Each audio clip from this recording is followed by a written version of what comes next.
बिस्मिल्लाहिर्रहमानिर्रहीम। अस्सलाम वालेकुम। आज बनाएंगे मेथी बेसन का पराठा। बहुत ही मज़ेदार फरमाइश भी है और मौसम भी है पराठों का। कोई भी पराठा बनाए तो मज़ेदार ही लगता है सर्दियों की वजह से। तो बहुत आसान रेसिपी के साथ मज़ेदार रेसिपी ज़रूर ट्राई करनी है। नए देखने वाले हैं तो प्लीज़ मुझे सपोर्ट करने के लिए मेरे चैनल को सब्सक्राइब कर लें और शुरू करते हैं अपनी वीडियो। बेसन लिया है मैंने 2 कप। 2 कप बेसन है, इसमें आटा जाता है। आटा कम डाल लें या ज़्यादा। मैंने 1 कप आटा लिया है और इसमें मैंने थोड़ा सा बचा लेना है। अगर आप पूरा 1 कप डालना चाहें तो डाल सकते हैं। ये मैंने थोड़ा सा रख लिया, बाकी ये बाद में काम आएगा। अब इसमें जाएगा कुटा हुआ धनिया, मोटा मोटा कुटा हुआ। हल्दी 1/4 टीस्पून, ये है कलर के लिए। लाल मिर्च पाउडर 1 टीस्पून, नमक 1 टीस्पून, लाल कुटी मिर्च 1/2 टेबल स्पून, हरी मिर्च 3 से 4 अदद। हस्बे ज़रूरत भी आप डाल सकते हो। धनिया भी हस्बे ज़रूरत, तकरीबन 4 टेबल स्पून इसमें धनिया गया है। मेथी मैंने इसकी डंडियाँ तोड़ ली, मोटी वाली ख़त्म कर दी और बारीक वाली डंडल जो है इसके वो है मेरे पास, और इसे मैंने मोटा मोटा काटना है। मेथी को मैंने बहुत अच्छा सा धो लिया है। इसमें मिट्टी बहुत होती है तो इसको बहुत अच्छे तरीके से धोएं तो तभी मिट्टी जाती है, और मोटी मोटी इस तरह आपने काट लेनी है। ये काट के मैं आपको दिखाती हूँ। तमाम मेथी को मैंने काट लिया है। मेथी तकरीबन 1 कप से ज़्यादा थी, 1.5 कप के करीब मेथी है। कट के नाप लेना तो 1.5 कप बनता है। और मैं पानी नहीं इसमें अभी शामिल कर रही, हाथों से इसे इतना मसलना है कि जो मेथी का पानी है ना वो इसमें अच्छा सा लग जाए। प्याज इसमें मैं शामिल नहीं कर रही, अनारदाना भी नहीं डाला, अजवाइन भी नहीं डाली। अगर आपको चाहिए अजवाइन डाल सकते हैं, अनारदाना भी डाल सकते हैं, प्याज भी डाल सकते हैं। मैं इन तीनों चीज़ों के बगैर बना रही हूँ। इससे भी जायका बहुत अच्छा आएगा। ज़रूर आपने ट्राई करनी है ये रेसिपी। और पानी इसमें ध्यान से डालना है, थोड़ा थोड़ा। अक्सर लोगों से ये बेसन का जो आटा गूंदते हैं ना, नरम पड़ जाता है, तो जिससे फिर ये होता है कि रोटी नहीं पकती, टूटती है, बनाते हुए भी टूटती है और तवे पे भी टूटती है। तो इस चीज़ का आपने ध्यान रखना है। आटा भी जितना बैलेंस मैंने आपको बताया, आटा ज़रूर डालना है, नहीं तो हमारी रोटी क्रिस्पी बनेगी। तो हमें ये नरम भी चाहिए और हल्की सी क्रिस्पी होनी चाहिए, लेकिन नरम होनी चाहिए।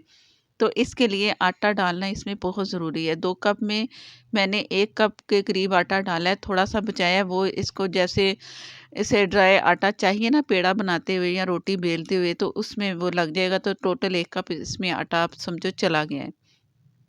थोड़ा सा पानी डाल के मैं हाथों से ही मसल रही हूँ, और जो मेरे पास सूखा बेसन नज़र आ रहा है ना, वो इसके साथ में मिक्स कर रही हूँ। ज़रा सख्त आटा गूँदेंगे तभी ये हमारी रोटी बहुत अच्छी बनेगी।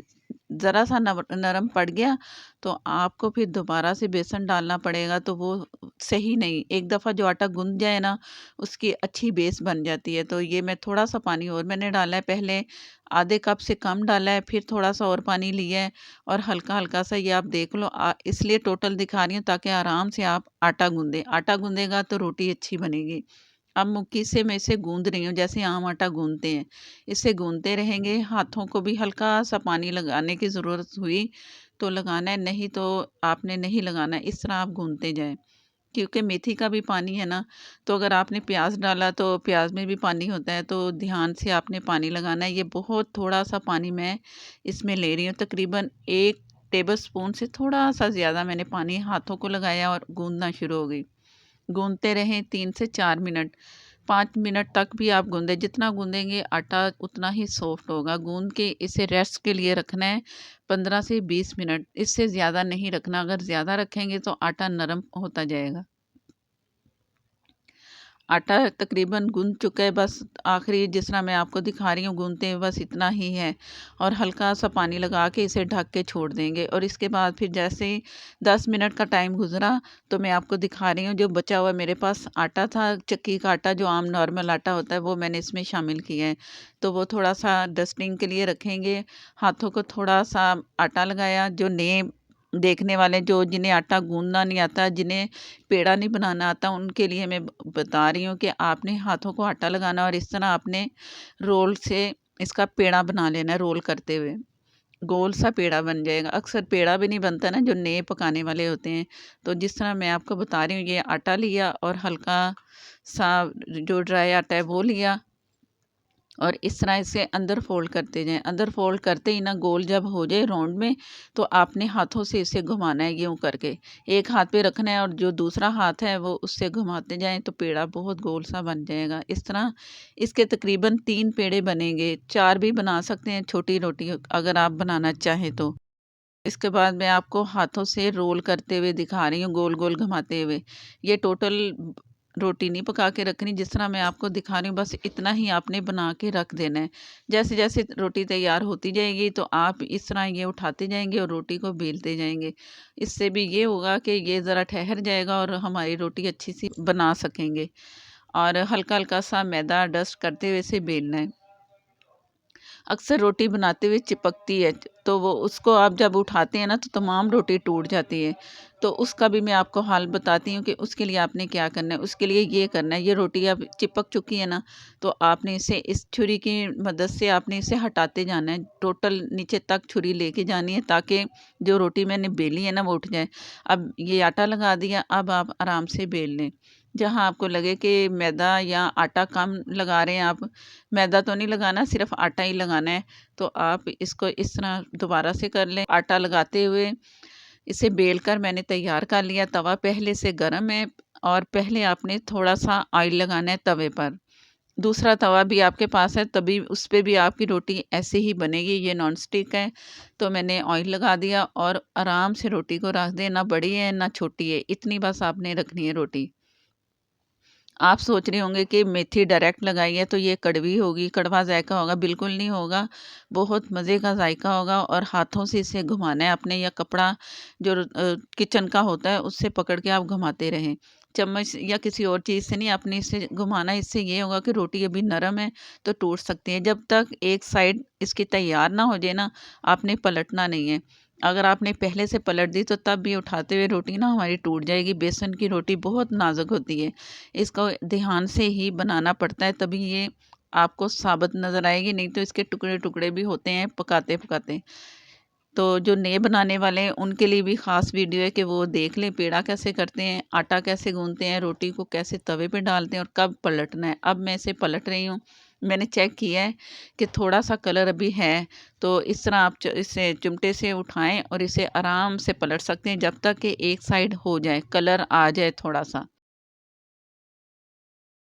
अब तकरीबन दूसरी साइड से मेरी रोटी तैयार हो चुकी है। अब मैंने इसे पलटना है। पहले मैं इसे ऑयल लगाऊँगी 1 टेबलस्पून, पहले भी 1 टेबलस्पून लगाया, अब भी 1 टेबलस्पून लगाएँगे और इसे पलट देंगे। अगर आप इससे भी कम ऑयल लगाना चाहते हैं तो आप लगा सकते हो। सूखी रोटी भी बना सकते हैं। इसके बाद सेंक लें आग पे और ऊपर से देसी घी का ऊपर लगा लें, हाथ से चम्मच से देसी घी। उससे भी इसका ज़ायका बहुत मज़े का लगेगा और तंदूर वाली रोटी लगेगी।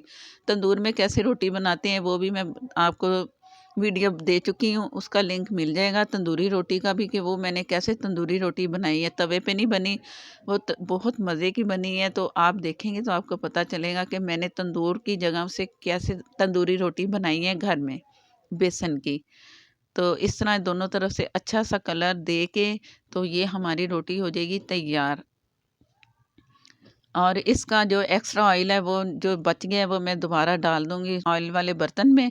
तो इस दूसरी रोटी तैयार करके वो तैयार करेंगे, वो भी मैं आपको दिखाती हूँ। इससे ये कलर इसका देख लें कि कितना अच्छा आ चुका है। बहुत ही मज़ेदार सी खुशबू के साथ पराठा बेसन का तैयार है। और ये दूसरी रोटी गई, अब इसे भी थोड़ा-सा ऑयल लगाया और इसी तरह ही तैयार कर लिया और तीसरी रोटी भी तैयार हो गई। और चटनी मेरे पास है, मिर्चों की चटनी मैंने तैयार की थी। ग्रीन चिली सॉस भी उसे कह सकते हैं, वो आप देख लेना लिंक। आजकल मैं वही बना रही हूँ, वही खा रही हूँ, तो बहुत मज़ा आ रहा है उससे। आप भी ट्राई करना। रोटी भी हमारी जो है बड़ी सॉफ्ट बन चुकी है, इतनी क्रिस्पी नहीं है कि टूटते ही ये ऐसे सख्त हो, नरम है और मज़ेदार है। चटनी के साथ और इसका मज़ा आएगा। हरी मिर्च के साथ खाएँ, प्याज के साथ खाएँ। ग्रीन चिली सॉस की चटनी जो मैंने तैयार की, जो बाज़ार से पैकेट लेते हैं आप, वो उस तरह की चटनी बन चुकी है मेरे पास, तो आपको लिंक मिल जाएगा, ज़रूर ट्राई करना है। फ़ेसबुक पर हैं तो प्लीज़ लाइक कर दिया करें, शेयर कर दिया करें, हो सके तो फॉलो भी कर लें। वीडियो अच्छी लगे तो लाइक देना मत भूला करें। जो लाइक करते हैं, शेयर करते हैं, उन सब का बहुत बहुत शुक्रिया।